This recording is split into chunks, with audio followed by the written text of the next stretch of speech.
남들이 하던 대로 그냥 다 했어. 그러니까 이 양반은 무엇도 자기 위에 의한 것은 없어. 태어난 것도 부자기에 의해서 재벌 선수를 태어나고 감옥. 네, 그 지난주 금요일이죠. 이재용 삼성전자 부회장이 1심에서 5년형을 선고를 받았는데요. 저 어떤 사람들은 야 5년형 일반인이었으면 이거 50년 500년 아니냐 뭐 이렇게 작냐 라고 말하는 사람들도 있고, 또 어떤 분들은 이게 말이 되느냐 뭐 묵시적 청탁, 마음속 그 뇌물 이런 게 도대체 그 성립할 수가 있느냐, 법적으로 문제가 있다라고 얘기를 하는데, 자 우리 김 선배 어떻게 보셨어요? 제가 한마디로 요약을 할 수가 있습니다. 네. 한마디로 간단하게. 두 마디면은 안 됩니다. 종교재판이었어요. 종교재판. 예. 근거를 대겠습니다. 네. 마태복음 5장 28절로 29절을 보면은 예수가 이렇게 말을 했어요. 내가 너희에게 진실로 이르노니 여자를 보고 음욕을 품는 자마다 이미 간음을 하였느니라. 김진동 판사의 판결문 내용을 약간만 바꾸면 이 말하고 비슷해요. 그러니까 묵시적 청탁과 마음으로 간음한 자, 이게 서로 어떤 논리를 풀어가는 틀이 비슷해요. 그렇다면은 김진동 판사의 이 재판은 종교적 판결과 비슷했다. 저는 이리 봅니다. 아니 근데 우리나라 법뿐만 아니라 세계 모든 나라의 대부분의 법이 마음으로 간음한 거는 처벌하지 않고 몸으로 제가 잡는다던가 이런 실체적 행위가 있어야 지금 처벌하는 거 아닙니까? 양경 그 변호사 겸 우리 전문기자가 보기에는 이 묵시적 청탁이라는 거에 대해서 법조계가 어떻게 움직이고 있습니까? 사실 그 묵시적 청탁도 굉장히 좀 어떻게 보면은 좀 납득이 안 간다는 얘기가 좀 많이 있죠. 이게 묵시적 청탁 자체는 뭐 이렇게 조금 제가 구분을 해서 말씀드리면 유죄가 나오는데 아주 크게 작용한 거는 아니에요. 왜냐하면 지금 청탁이 법적으로 필요한 부분은 그 미르케이 그 재단을 받고 하고 그리고 이제 영재센터 장시를 통해서 한 거 그 부분만 지금 이제 청탁이라는 그 요건이 필요한 거거든요. 그게 아니고 지금 승마지원금 같은 경우는 청탁은 필요 없어요. 근데 재판부가 굳이 다른 명시적 청탁 없었다. 독대 자리에서 명시적 청탁 없었다. 그리고 묵시적 청탁도 그러니까 여기서 묵시적 청탁이라는 거는 암묵시적 청탁이라는 거는 그 박근혜 대통령한테 구체적으로 뭐 얘기한 부분 그거는 찾을 수가 없다. 이재용 부회장이 그렇다고 하면서 이제 묵시적 청탁을 얘기를 했는데 저는 사실 좀 이해가 안 가요. 그 묵시적 청탁이라는 거를 왜 굳이 끄집어내서 이렇게 좀 논란을 만들었는지 저는 이제 사실 그거보다는 판결에 조금 더 문제점이 뭐냐면은 공모관계 인정 부분. 왜냐하면 둘이 짰다. 이 사건이 이게 다른 뇌물죄하고 다른 게 공무원이 돈 받은 게 아니에요. 민간인이 돈 받은 거예요. 그러네. 그렇죠. 최순실 씨가 돈 받은 거예요. 뇌물죄는 공무원이 돈 받아야 성립되는 건 아시죠? 근데 이건 최순실이 받았는데 왜 뇌물죄가 됐냐? 둘이 공모했기 때문에 그랬다는 거예요. 원칙적으로 이렇게 민간인이 돈 받으면 제3자 뇌물 이렇게 가야 되거든요. 그러면 입증이 더 어려워요. 사실 제3자 뇌물은 이 부정한 청탁 이게 있어야 되니까. 그런데 그거보다 어떻게 보면은 좀 약간 우회해서 입증이 쉬운 일반 뇌물죄로 가면서 공모했으니까 경제적 공동체도 필요 없고 그냥 공모했으니까 이 유죄든지 이렇게 이제 한 거예요. 그래서 과연 두 사람의 공모를 둘 다 부인하고 박근혜 대통령 증인신문도 잘 안 하고 그랬는데 이거를 도대체 무슨 근거로 인정을 했는지 저는 그 부분에 대해서 되게 의문이 많아요. 근데 판결문을 보면 둘이 어떻게 공모를 했다 하는 부분이 나와 있지 않아요? 그거는 안 나와 있어요. 제가 지금 판결 오늘 제가 지금 보고 있었는데 판결문이 275페이지예요.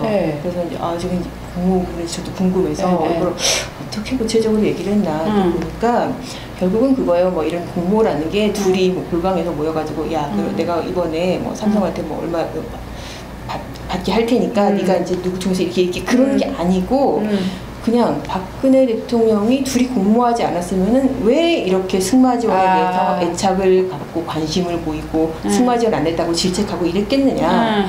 그거는 결국 그 승마 지원을 받기로 둘이 합의를 하고 역할을 나눠 맡은 거 아니냐. 이제 그렇게 추단을 한 거예요. 자, 제가요. 저도 이제 전문가 용어를 한번 써보겠습니다. 끝까지 익명으로 남기를 원하는 복수의 삼성 관계자. 이게 전문가 용어 냄새가 좀 나지 않습니까?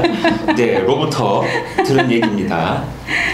이재용 부회장이 박 전 대통령을 이른바 독대를 하고 난 다음에 자신의 느낌을 측근들한테 하는 얘기들이 있어요. 그때 이제 뭐라고 했냐면 무섭다. 무섭다. 말로만 듣던 레이저가 무엇인지 확인하고 그쵸. 이제 이런 거거든요. 그럼 그 정황을 지금 이번 5년 징역형을 선고한 재판부는 어떻게 해석을 하고 있느냐면은 이거는 박 대통령이 레이저 눈빛을 쐈고 그 다음에 이재용 부회장은 거기서 왜 슈렉 불쌍한 고양이 눈빛 있잖아요. 그 눈빛으로 말씀을 듣고 그러고 돌아왔을 것이다. 이 정황을 갖고 묵시적 청탁이 있다고 보고 그렇다면 조금 전에 이제 양 기자가 얘기한 부분이 있잖아요. 아니 삼성이 순수한 민간인 그것도 19살짜리밖에 안 되는 철딱선이 없는 정유라한테 말 한 말 사준 게 왜 그게 박근혜 대통령한테 죄가 되며 왜 이재용 부회장한테 뇌물죄가 되느냐. 이게 우리 궁금증 아니에요?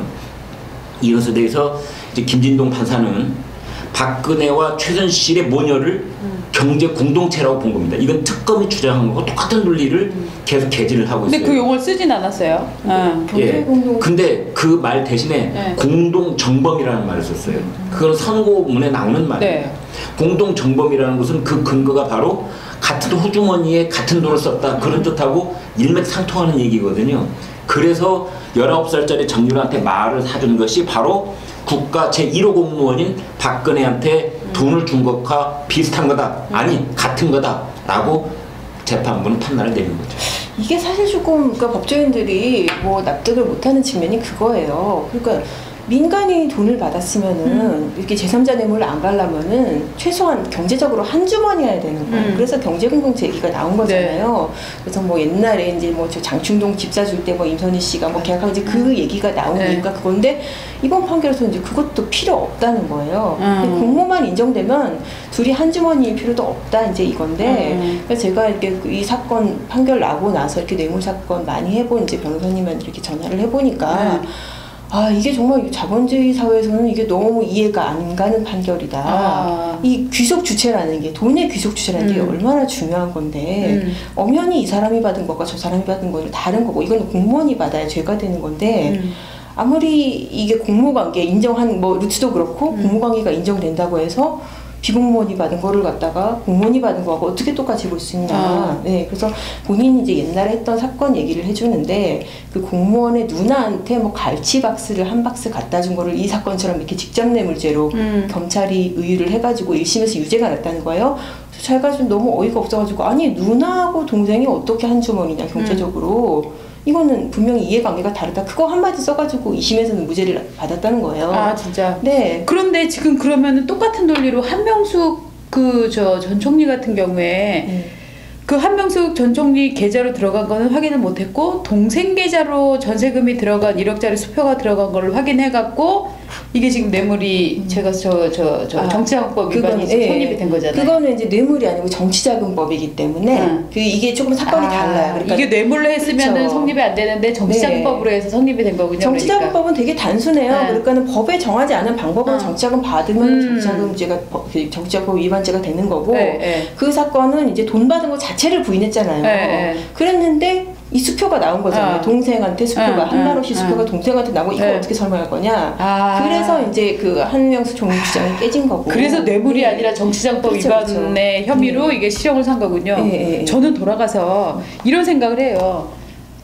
아니 그렇지만 솔직히 말해서 삼성이 대통령 뒷배가 없었으면 왜 정유라한테 말을 사주고 저한테는 개도 한 마리 안 사줬거든요. 그 왜 정유라한테 말 사주냐 비싼 거. 해보면 박 대통령 눈치를 안 봤다고 할 수는 없어요. 삼성이 박 부장한테 왜 강아지를 사줘요? 그러니까 사줄 리가 없으니까 안 사주잖아요. 그런데 정유라한테는 말을 사줬단 말이야. 그거는 관련이 있으니까 필요가 있으니까 사줬을 텐데 저는 그 돈이 오간 행태는 분명히 저는 박 대통령의 눈치를 보느라고 삼성이 저는 사줬다고 생각을 하는데 그러면은 그 마음이 무엇일 거냐. 지금 이 판결에서는 수동적 뇌물이라고 지금 표현을 했잖아요. 솔직히 말하면 수동적 뇌물이라는 게 뭐예요? 내가 가고 있는데 선배가 나타났고 야 그림 좋다 주머니에 있는 거 다 털어내. 옛날 깡패들이 하던 거 있잖아요. 야 나와서 1,000원에 한 대씩 아니면 1,000원에 한 대씩 맞는다. 혹시 70주판? 70주판? 1,000원에 한 대씩 맞는다. 그리고 제가 돈을 만약에 뭐 15,000원을 줘요 선배를. 15대 맞아야지 그럼. 그쵸. 그럼 제가 15대 맞기 싫어서 15,000원을 준다. 하면 이게 뇌물입니까? 저는 제가 볼 때는 그 권력이 무섭기 때문에 재벌이 돈을 준 건데 이거를 이걸 갈취당했다고 주장을 할 수 전 있을 것 같은데 제가 그걸 이렇게 그걸 아니고 수동적 뇌물이라고 이상해요. 네. 이제 그 김진동 판사의 판결문에 보면은 이제 그 김진동 판사의 생각이 적나라하게 들어있는 그 표현과 문장들이 있는데 그 중에 하나가 이번 사건의 본질이라는 말을 썼어요. 판사 입에서. 적당한지 여부를 떠나서 일단 그러면서 하는 말이 정치 권력과 자본 권력의 맞아요. 부도덕한 밀착이라고 그랬어요. 자본 권력 이거는요 역사의 연원을 찾아 올라가면은 굉장히 중요한 말이 거기에는 숨어져 있는 겁니다. 자본의 반대말 상대적 개념 사실은 자본의 상대적 개념은 정치가 아니고 노동인 거거든요. 자본은 노동의 상대 개념으로서 매우 이데올로기적인 그런 요소를 가지고 있는데 그것이 정치 권력과 결탁을 했다, 밀착을 했다 이렇게 본 겁니다. 그 김진동 판사 머릿속에 들어있는 이런 철학 속에서 나머지 사실관계가 전부 다 이제 이렇게 인용이 되고 저렇게 인용이 되는 건데 오늘 아침 한겨레 신문 사설 제목이 이런 거예요. 정경유착 단죄에 딴지 거는 세력들 너희는 삼성 변호인인가 한겨레 신문으로서는 이런 논조를 펼 수 있다고 보는 겁니다.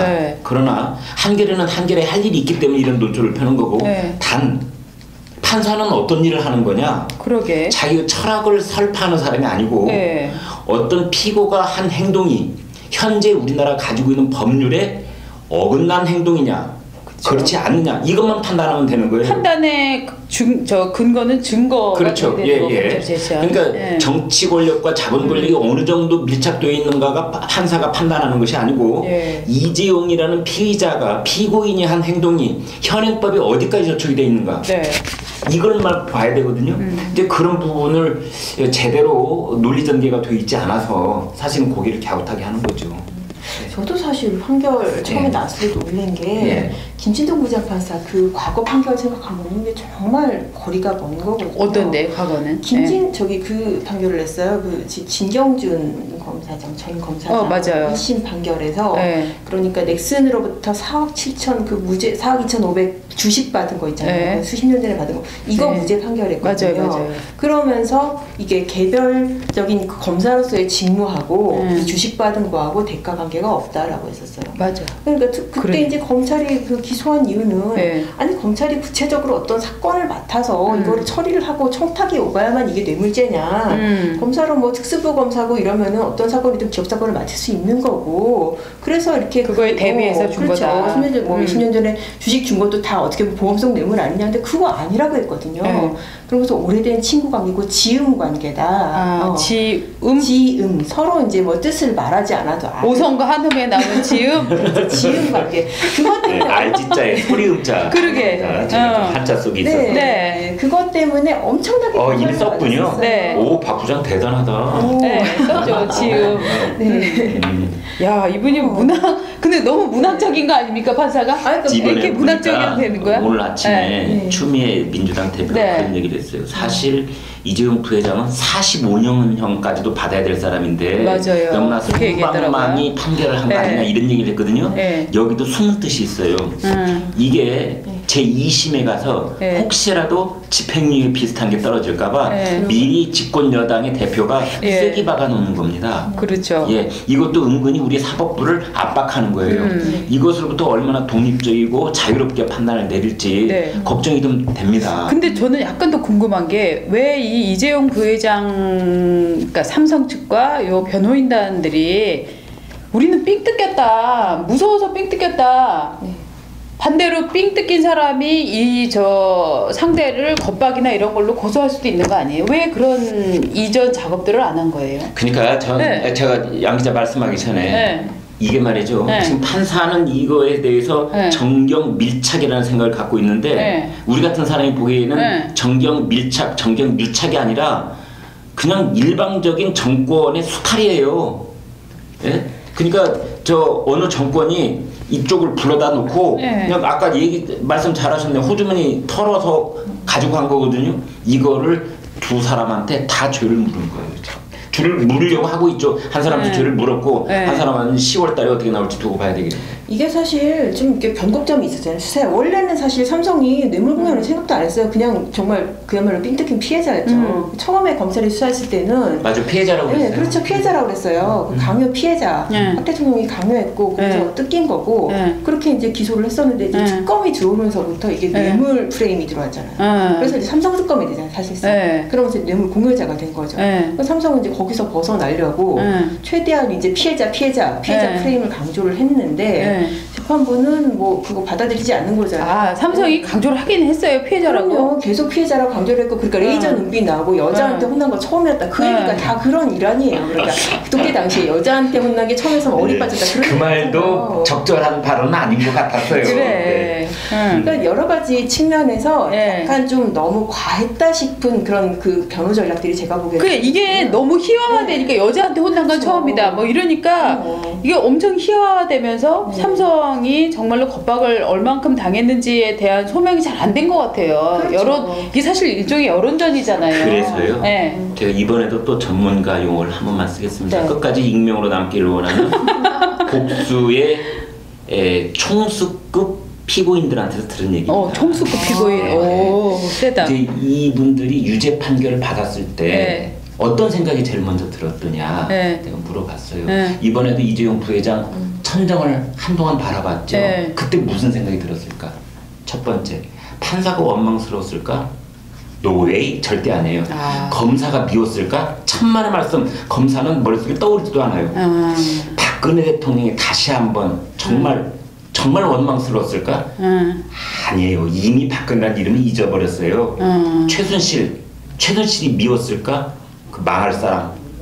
혹은 자기 자신이 후회스러웠을까? 아닙니다.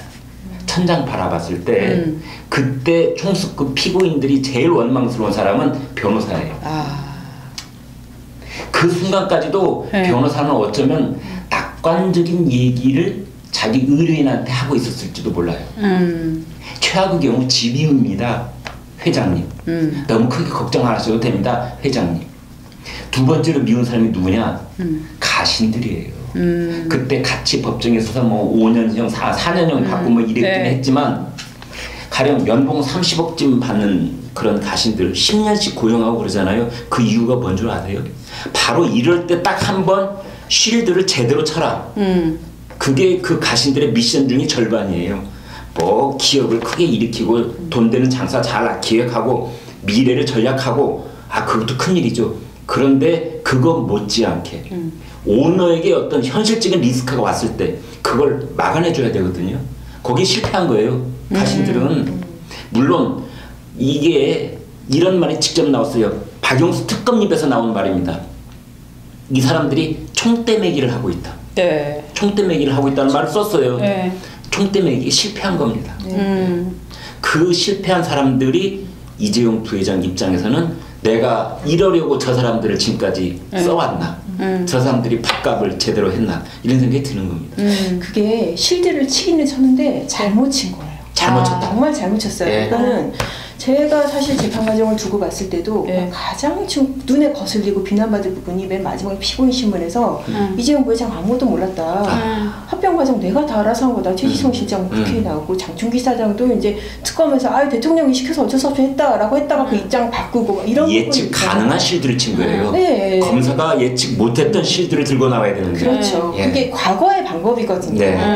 총수랑 같이 기소된 임원들이 늘상 하던 그런 레파토리예요. 총수는 아무것도 몰랐다. 이런 부분 있죠. 되게 보면은요. 1차 쉴드에 실패한 가신들은 실제로 배를 가르는 경우가 가끔 생깁니다. 지난번 롯데가 그랬었습니다.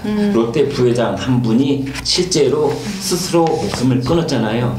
그게 이제 최후로 선택하는 쉴드인 셈이에요. 사실은 그냥 안고 가는 겁니다. 그런데 가령 삼성의 경우에는 지금 양 기자 말씀하신 것처럼 종래에 써왔던 재래식 컨벤셔널한 방법만 자꾸만 들이밀으니까 그거는 박영수라는 부처님의 손바닥 안에 들어있던 손오공이었던 셈이에요. 그러니까 그게 깨지는 거예요. 그렇죠. 그러니까 제가 뭐 판사들하고 얘기를 해봐도 약간 그렇게 얘기를 하면 법정에서 이걸 누구 바보로 안 할까? 되는 거예요. 네. 야, 어디서 써먹던 걸 나한테도 써먹어 막 이런 느낌 이제 드는 거군요. 그렇죠. 잘자는 조직이다라는 얘기가 나왔었는데 왜 이번 재판 전략에서는 그러니까 처음 수사단 검찰 수사 단계부터 특검 또 단계부터 확실하게 이렇게 포지셔닝을 잘 못했다는 느낌이 드는 거는 사실인 것 같아요. 근데 저는 참 인생에 대해서 이번에 생각을 했는데 이런 생각이 들어요. 와, 인생 맞아. 이재용 부회장이 노력해서 이건희 회장의 아들이 된 건 아니잖아요. 어쩌다 보니 재벌 2세로 태어났고 또 사실 3세. 예. 이것도 저는 제가 재벌이라고 해도 대통령이 독대해갖고 아예 막 우리 이런 거 하려고 그러는데 좀 지원해라. 어디다 대고 그런 말 하세요? 라고 저는 얘기 못 할 것 같아요. 그러니까 남들이 하던 대로 그냥 다 했어. 그러니까 이 양반은 무엇도 자기에 의한 것은 없어. 태어난 것도 부자기에 의해서 재벌 선수를 태어나고 감옥을 가는 것도 부자기에 받아 적어야 될 말씀을 하고 계시는 것 같아요. 네. 그러니까 정말 이재용 이 부회장의 인생이 참 부자기에 의한 행운과 불행이 겹치는 인생이 아닌가. 아마 이재용 부회장은 네. 그때 마지막 그 김진동 판사의 선고가 네. 주문 부분에 이르렀을 때 예. 할아버지 생각도 나고 예. 아버지 생각도 나고 그랬을 겁니다. 예. 그러면서 할아버지 죄송해요. 아버지 죄송해요. 제가 사람을 잘못 믿었습니다. 잘못 썼습니다. 아마 이런 생각하지 않았을까. 이번 판결문에 보니까 네. 판결문 내용 중에 그게 있어요. 그 과거 그 삼성 에버랜드 판결문 있죠. 그것도 증거로 들어가 있어요. 왜? 옛날부터 이렇게 나쁜 집단이었다. 네, 그렇죠. 옛날부터 이렇게 같은 뭐 주식 증여라든지 이런 것들을 통해서 해온 승계 작업이니까 이번 것도 그렇게 쪼개 보면 안 된다. 큰 틀로 봐야 된다. 그런 생각이 나요. 굉장히 철학적으로 진짜 역시 이분은 철학을 좋아하시는 판사님인 것 같은데 자 일부에서는 뭐 3.5 법칙, 5.3 법칙 이 얘기 나오는데 이게 무슨 내용이에요? 그럼 옛날에 이제 그 재벌 총수들이 네. 그 공식처럼 통용되는 양형이 징역 3년에 집행유예 5년. 네. 그러니까 제2심에 가면 이렇게 나올 그렇죠, 수도 있다 그렇죠. 하는 얘기죠. 김승현 회장도 그렇고 네. 뭐 대법원에서 파기돼서 와가지고 이제 3년에 5년 그래갖고 이제 그 집위로 이제 풀려나고 그랬잖아요. 그래서 이번에 5년을 한 것도 결국 앞으로 그렇게 될 포석을 염두에 둔 거 아니냐 이제 그런 얘기가 나오는데 저는 좀 힘들다고 봅니다. 아 그래요? 네. 왜냐하면은 이게 지금 5년이면 사실 법률적으로 집행유예가 안 되잖아요. 그러니까 그렇죠. 무죄가 나야 되는데 이거는 사건이 일부 무죄가 날 수가 없는 사건이고 지금 뇌물죄하고 다 엮여 있잖아요. 지금 그러니까 승마지원 부분이 뇌물죄도 되고 국외재산 도피도 되고 범죄수익 은닉도 다 횡령도 되고 횡령도 되고 그리고 그게 다 통으로 무죄가 나지 않으면은 지금 5년을 지금 이런 분위기에서 어떻게 더 깎아서 3년으로 해서 집행유예 5년을 한다? 이거는 좀 힘들다고 봐야죠. 그러니까 벌써 이제 그런 얘기들 집행유예 2심에서 집행유예 가능성이 있으니까 그 추미애 민주당 대표가 솜방망이 처벌이다라고 미리 지뢰 쐐기를 박는 거다라고 이제 김선희 보고 계십니다. 네. 알겠습니다. 하여튼 뭐 억울한 분도 많을 것 같고 반대로 내 성에 안 찬다 하는 분들도 많을 것 같은데 2심까지 얼마나 남았죠? 2심까지는 지금은 사실 뭐 이렇게 사건이 지금 갔으니까 아마 이제 뭐 배당되고 기록 올라가고 이런 것도 한두 달 더 걸릴 거예요. 한두 달. 그때부터 이제 이번에는 3개월이에요. 특검법에 따르면 조금 더 빡빡하죠. 그리고 1심에서 뭐 증인신문이나 사실조사 다 됐으니까 뭐 이제 그 쟁점을 좀 추려서 다투지 않을까. 뭐 곧 뭐 또 한 3개월 내에 방송 한번 또 해야 될 것 같네요. 그렇습니다. 네, 알겠습니다. 오늘은 여기까지 하겠습니다. 고맙습니다.